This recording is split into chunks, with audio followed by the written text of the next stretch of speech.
Imagine a bustling Seattle train station at dusk, the sky bruised with autumn clouds, and a little boy standing alone on a crowded platform, clutching a tattered backpack, his hazel eyes wide with fear. Commuters rush past, their footsteps echoing, oblivious to the 7-year-old shivering in the fading light. His small frame is swallowed by an oversized jacket, his only comfort a worn stuffed lion named Simba. Then, a sleek black limousine glides to a stop, and a millionaire steps out, his sharp gaze locking onto the boy. He strides forward, his voice cutting through the station's din with words that stop time itself. What could leave a child abandoned in such a chaotic place? Why would a wealthy stranger, hardened by years of solitude, intervene in a moment that wasn't his to claim? This is a story of loneliness, compassion, and a single act that rewrites lives. You're about to dive into a tale so raw, so emotional, it'll grip your soul and leave you breathless. Join us for the unforgettable journey of Noah, James Whittaker, and a moment of courage that defies all odds. Hit play and let's unravel a story that'll tug at your heartstrings and warm your heart. Hey, everyone! Welcome back to the channel, where we unearth stories that hit you deep in the soul, spark hope, and celebrate the incredible power of human kindness. If you're new here, smash that subscribe button and join our vibrant community of story lovers. We're absolutely thrilled to have you. Today, we're diving into a tale that feels like it's ripped from a Hollywood blockbuster, but it's real, raw, and profoundly moving. It's about Noah, a 7-year-old boy abandoned in a chaotic world, left to fend for himself in a place where hope seems out of reach. James Whittaker, a millionaire whose polished exterior hides a heart guarded by years of solitude, and a single moment that turned their lives upside down. This isn't just about wealth or loneliness. It's about compassion, redemption, and the courage to rewrite a broken story in an instant. Let's meet James Whittaker. At 50, he's a tech tycoon in Seattle, a titan whose name is synonymous with innovation, power, and relentless ambition. Worth over $300 million, James lives in a waterfront mansion on Lake Washington, a masterpiece of glass and steel that stands as a testament to his success. Picture sprawling gardens blooming with rare orchids, a private dock where a sleek yacht bobs gently, a home theater that rivals a luxury cinema, and floor-to-ceiling windows offering breathtaking views of the lake's shimmering expanse under the Pacific Northwest sky. His life is a showcase of achievement, tailored suits from Savile Row, private jets whisking him to Silicon Valley boardrooms, and a reputation for being brilliant but cold, a man who commands respect but rarely offers warmth. But behind the polished exterior, James is a loner. Divorced a decade ago after a marriage that crumbled under the weight of his ambition, he has no children and has poured his life into Whittaker Technologies, a tech empire that shapes Seattle's skyline. His staff, drivers, assistants, gardeners, chefs run his life like a well-oiled machine, but he barely knows their names, their faces fading into the background of his high-stakes world of mergers, acquisitions, and innovation. Now let's meet Noah. He's a 7-year-old with messy blonde hair that falls into his hazel eyes, eyes that hold a quiet resilience despite the pain they've seen. His rare smile hides a world of struggle, a flicker of hope in a life that's been anything but easy. Noah lives with his mother, Rachel, in a run-down apartment on the edge of Seattle, a neighborhood where hope feels like a distant dream. The apartment is a cramped one-bedroom, its walls stained with years of neglect, its heat flickering on and off, its windows rattling in the autumn wind. Rachel works as a ticket agent at King Street Station, a grand marble hall filled with the hum of commuters, but her job barely covers rent, leaving little for food or warmth. Noah's father left before he was born, a shadow Rachel never speaks of, and she, a single mother, is stretched thin, battling exhaustion, financial strain, and the weight of raising a child alone. Noah spends his days dodging trouble in a rough neighborhood, sidewalks littered with broken glass, shouts echoing at night, his nights often spent hungry, clutching a worn stuffed lion named Simba, a gift from Rachel when he was a baby, his only companion in a world that feels too big and too cold. Rachel's job at the station demands long hours, often stretching into the night, and Noah sometimes tags along, sitting quietly in the break room with a coloring book filled with jungle scenes or a broken toy he's too attached to discard. His small frame, draped in an oversized jacket, goes unnoticed by the commuters rushing through the station's grand arches, their minds on trains and deadlines. James, who occasionally passes through King Street Station on his way to business trips, has never seen Noah, never noticed the little boy who spends hours in the shadows of his city's hustle. To James, Rachel is just another face in the crowd, a worker he'd never think to acknowledge, her name lost in the churn of his empire's operations. But Noah isn't invisible to everyone. Emma, a barista at the station's coffee stand, notices him. A kind woman in her late 20s with a warm smile, Emma sees how Noah is too quiet for a 7-year-old, how his clothes are threadbare, how his hazel eyes light up when she sneaks him a blueberry muffin or a cup of hot cocoa on cold evenings. She senses something's wrong: his thin frame, his wariness, the way he clings to Simba like a lifeline, but she doesn't know the full story. She's tried asking Rachel gentle questions, but Rachel's stress makes her defensive, and Emma hesitates to push further. James, consumed by his tech empire, is oblivious to Noah's existence, let alone the struggles that define his young life. That is, until one fateful autumn evening, a moment that will shatter his carefully constructed world and force him to confront a reality he never imagined. Let's dive into the problem that set the stage for this life-altering encounter. Noah's life was a quiet battle against a world far too big for his small shoulders. At 7, he should have been building Lego castles, chasing friends through a park, or dreaming of jungle adventures with Simba, his stuffed lion.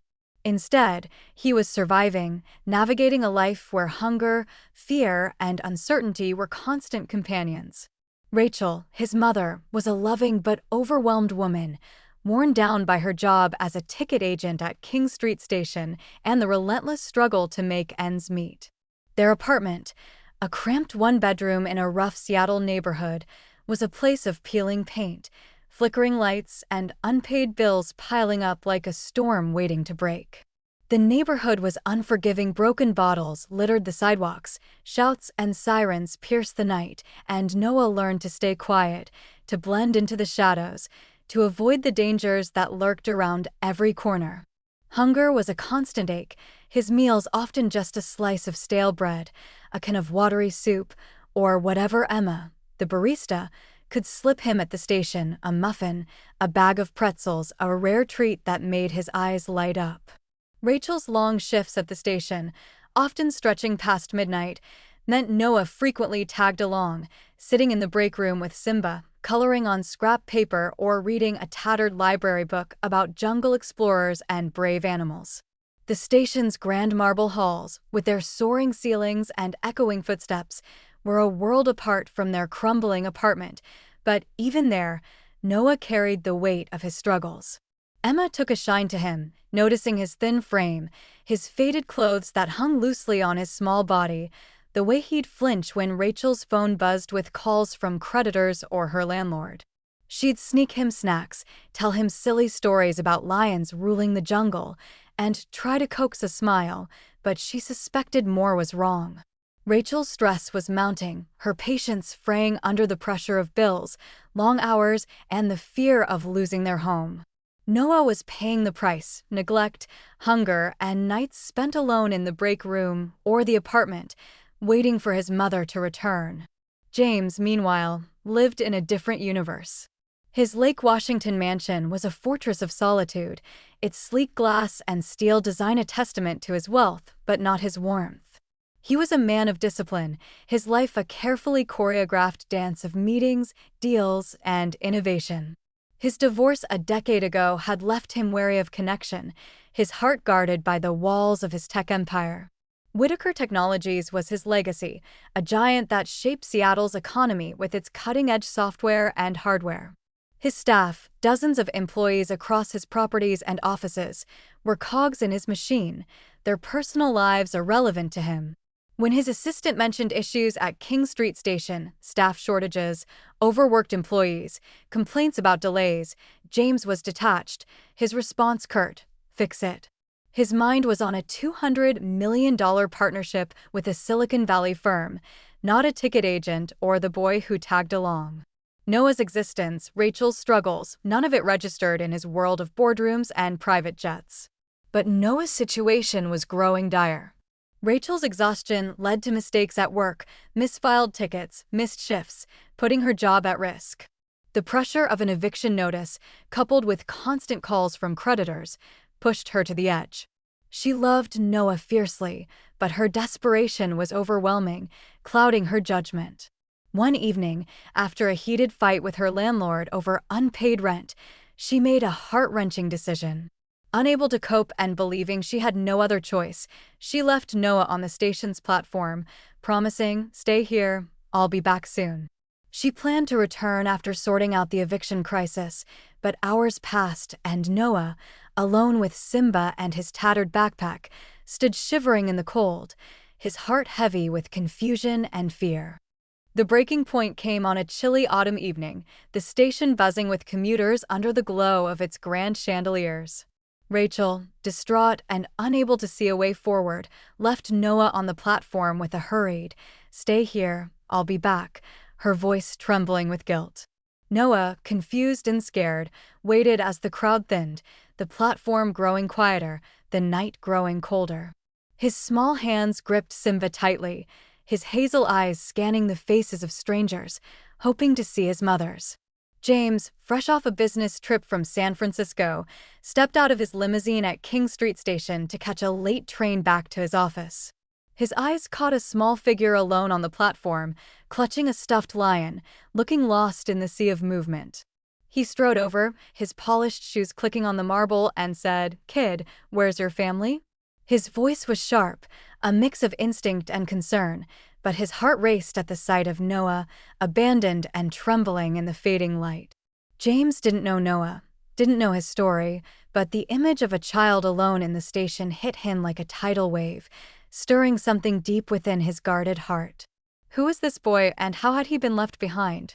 Emma, working nearby at the coffee stand, saw the scene and rushed over, explaining what she knew about Noah and Rachel's struggles. James's heart clenched. He couldn't leave this boy alone. Let's go back to understand how this moment unfolded and what James did next to change everything. To grasp the full weight of that moment on the platform, we need to rewind to Noah's life before that chilly autumn evening.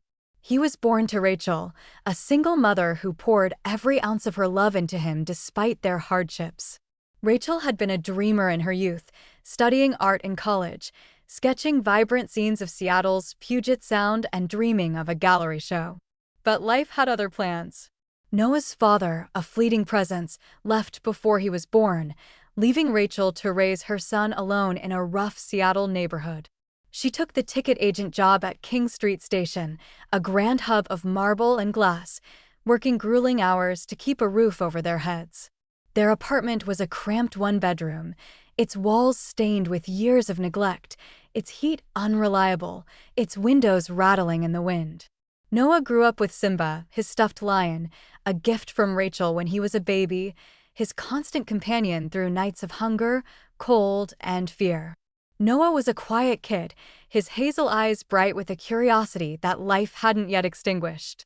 He loved books, tattered ones from the library about jungle explorers, brave animals, and faraway lands, where he could escape into worlds where heroes always triumphed. He'd draw on any scrap of paper he could find, sketching Simba as a mighty lion king, leading adventures through jungles where hunger and fear didn't exist. But in reality, those were his constant companions. Rachel's low wages meant meals were sparse, a slice of stale toast, a can of watery soup, or, on rare days, a cheap burger from a corner store. Noah learned to ignore the ache in his stomach, to stay small in a neighborhood where danger lurked, broken glass on sidewalks, shouts and sirens at night.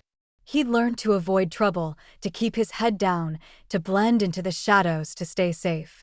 When Rachel worked late at the station, Noah would tag along, sitting in the break room, a small space filled with vending machines and the hum of fluorescent lights. He'd curl up with Simba, coloring jungle scenes on scrap paper or reading a worn copy of The Jungle Book, escaping into stories where courage won out. Emma, the barista at the station's coffee stand, became his quiet ally. A kind woman in her late 20s with a warm smile, she noticed Noah's thin frame, his oversized clothes that hung loosely on his small body, the way his eyes lit up at a blueberry muffin or a kind word. She'd tell him stories about jungle safaris, lions ruling the wild, hoping to coax a smile, but she saw the signs of neglect, his hunger, his wariness, the way he'd flinch when Rachel's phone buzzed with calls from creditors. She'd tried talking to Rachel, gently asking about Noah's home life, but Rachel, stressed and defensive, insisted everything was fine, her voice sharp with exhaustion. Emma didn't push, afraid of making things worse, but she kept a close eye, slipping Noah snacks, a bag of pretzels, a cup of cocoa, and watching for any chance to help. James, meanwhile, was a man of precision, his life a carefully curated empire. His divorce a decade ago had left him wary of connection, his heart sealed behind the walls of his ambition. Whitaker Technologies was his life's work, a tech giant that drove Seattle's economy with its cutting-edge software and hardware. His Lake Washington mansion was a showcase of wealth, sprawling gardens, a private dock, a home theater, and a rooftop terrace with views of the city's skyline. But it was a lonely place, filled with the hum of staff but no real warmth. James rarely visited the station, leaving its operations to his management team. When his assistant mentioned issues there, staff shortages, overworked employees, complaints about delays, James was detached, his response cold, handle it. His mind was on a $200 million partnership with a Silicon Valley firm, not a ticket agent or the boy who tagged along. He didn't know Noah existed, didn't know a child was struggling under his own city's skyline. But Noah's world was crumbling faster than anyone knew. Rachel's exhaustion led to mistakes at work, misfiled tickets, missed shifts, putting her job at risk. The pressure of an eviction notice, coupled with relentless calls from creditors, pushed her to the edge. She loved Noah fiercely, but her desperation was overwhelming, clouding her judgment.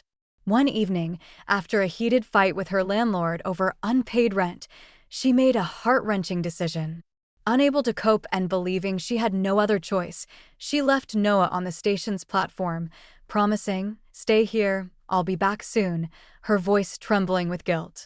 She planned to return after sorting out the eviction crisis, but hours passed and Noah stood alone, his tattered backpack heavy, his heart heavier, Simba clutched tightly against his chest. That chilly autumn evening, the station buzzed with commuters under the glow of its grand chandeliers, their footsteps echoing through the marble halls. Rachel, distraught and unable to see a way forward, left Noah on the platform with a hurried, "Stay here, I'll be back," her eyes wet with tears.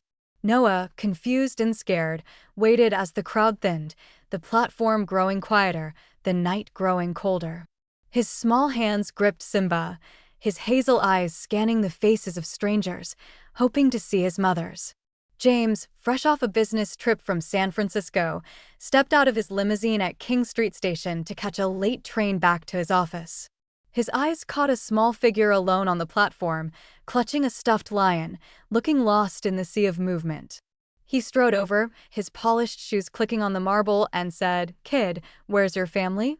His voice was sharp, a mix of instinct and concern, but his heart raced at the sight of Noah, abandoned and trembling in the fading light.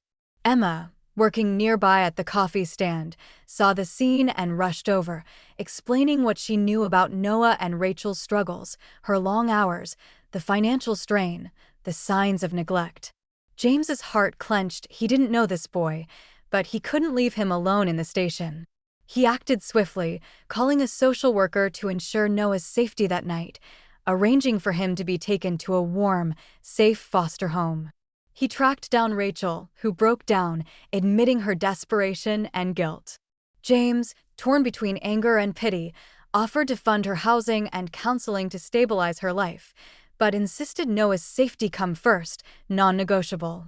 That moment on the platform was a seismic shift. Noah's trembling form, his desperate grip on Simba, shattered James's carefully built walls of detachment. Emma's explanation of Rachel's struggles and Noah's neglect hit him like a tidal wave, stirring a compassion he hadn't felt in years. He arranged for a social worker to take Noah to a safe, warm foster home that night, ensuring he was cared for while Rachel got help. James funded counseling and housing for Rachel, giving her a chance to rebuild, but his focus was Noah's safety. James didn't stop there. He hired a lawyer to ensure Noah's protection, documenting Rachel's struggles to build a case for his care.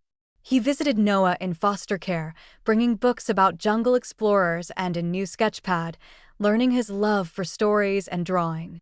"You're safe now," he promised, kneeling to meet Noah's hazel eyes, which flickered with wary hope. Noah, hesitant but sensing James's sincerity, began to trust him. James petitioned to become Noah's legal guardian, determined to give him the stable, loving home he deserved. The court, seeing his commitment and resources, approved, and Noah moved into the Lake Washington mansion, his small presence filling its silent halls with life, his laughter a new melody in a home once defined by solitude. Noah's story is more than a millionaire's rescue. It's a testament to the power of one moment to change a life. James didn't just save Noah. He found purpose in the boy's resilience, a reason to open his heart after years of solitude. He became Noah's guardian, transforming his mansion into a home filled with warmth, jungle bedtime stories, and the sound of Noah's laughter. Rachel, now stable with counseling and a new apartment, visits regularly, rebuilding her bond with Noah under James's supportive watch. James, once a loner, is now a father figure, reading tales of lion kings, framing Noah's colorful sketches, and marveling at his courage and spirit. Today, Noah is a thriving 8-year-old, his messy blonde hair bouncing as he plays in the mansion's gardens, his hazel eyes bright with hope. James founded a foundation for neglected children, inspired by Noah's strength, funding shelters, legal aid, and programs to break cycles of hardship. This story shows that compassion can rewrite futures, that one act of kindness can heal a child's wounds and transform a heart, reminding us all of the power we hold to change lives. If Noah and James's story touched your heart, smash that like button and share it with someone who needs a spark of hope. Subscribe and ring the bell for more stories that inspire and uplift. Drop a comment. Have you ever witnessed an act of compassion that changed a life? We'd love to hear your story. Let's spread kindness together. See you in the next video.